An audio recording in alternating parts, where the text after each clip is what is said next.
നമുക്കിന്നൊരു ഇളനീർ പുഡിംഗ് ഉണ്ടാക്കാം. അതിനുവേണ്ടി ഞാൻ 2 കരിക്ക് പൊട്ടിച്ചിട്ടുണ്ട്. അതിന്റെ വെള്ളം ഒരു വലിയ പാത്രത്തിലും കുറച്ച് വെള്ളം ഒരു ചെറിയ പാത്രത്തിലും മാറ്റിയിട്ടുണ്ട്. ഇനി കരിക്കിന്റെ വെള്ളത്തിന് തന്നെ സ്വാഭാവികമായിട്ടൊരു മധുരം ഉണ്ടാവും. അത് കൂടാതെ വേണമെങ്കിൽ കുറച്ച് പഞ്ചസാരയും കൂടി ചേർക്കാം. ഇനി ഈ ചെറിയ പാത്രത്തിലേക്ക് ഞാൻ കുറച്ച് ചൈന ഗ്രാസ്, ഇതാണ് ചൈന ഗ്രാസ്, ഇതിനെ ചെറിയ പീസസ് ആയിട്ട് കട്ട് ചെയ്ത് കുതിർക്കാനിട്ടിട്ടുണ്ട്. ഇതൊരു 10 മിനിറ്റ് കുതിർന്നതിന് ശേഷം ഇത് 3ഉം കൂടി ചേർത്ത് നമുക്ക് തിളപ്പിച്ചെടുക്കാനുണ്ട്.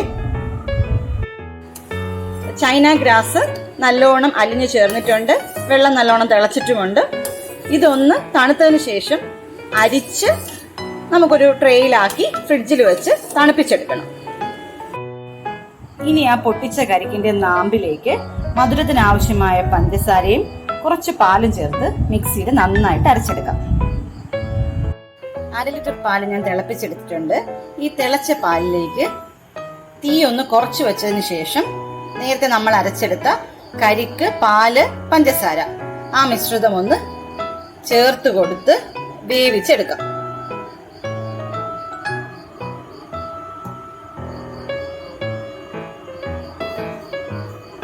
ഇത് ചെറിയ തീയിൽ തന്നെ അടിയിൽ പിടിക്കാതെ ചെയ്തെടുക്കണേ.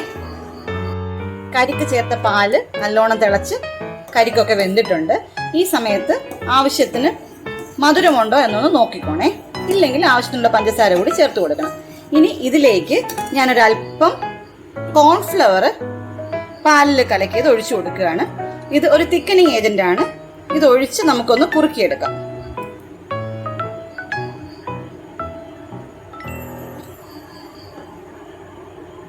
കോൺഫ്ലവർ ഒഴിച്ചു കഴിഞ്ഞാൽ കൈ ഇളക്കാതെ തന്നെ ചെറിയ ചൂടിൽ ഇളക്കി കൊടുത്തുകൊണ്ടേയിരിക്കണം.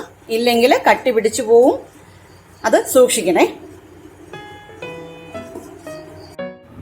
കരിക്കിൻ വെള്ളം നമ്മൾ സെറ്റ് ചെയ്യാൻ വെച്ചത് സെറ്റായി വന്നിട്ടുണ്ട്. ഇതിനെ നമുക്ക് ചെറിയ പീസസ് ആയിട്ട് കട്ട് ചെയ്ത് മാറ്റാം. നമ്മുടെ ഇഷ്ടത്തിനനുസരിച്ച് ഇത് കട്ട് ചെയ്യാവുന്നതാണ്. ചെറിയ ചെറിയ പീസുകളായിട്ട് കട്ട് ചെയ്ത പീസസിനെ, ജെല്ലി ക്രിസ്റ്റൽസിനെ ഞാനൊരു പാത്രത്തിലേക്ക് മാറ്റിയിട്ടുണ്ട്.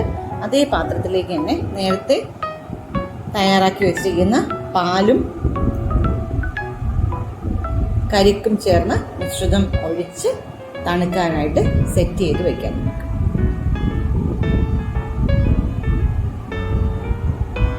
ഇത് ഫ്രിഡ്ജിൽ ഏകദേശം 3 മുതൽ 4 മണിക്കൂർ വരെ വെച്ച് സെറ്റ് ചെയ്തെടുത്താൽ നമ്മുടെ പുഡിംഗ് റെഡിയാണ്.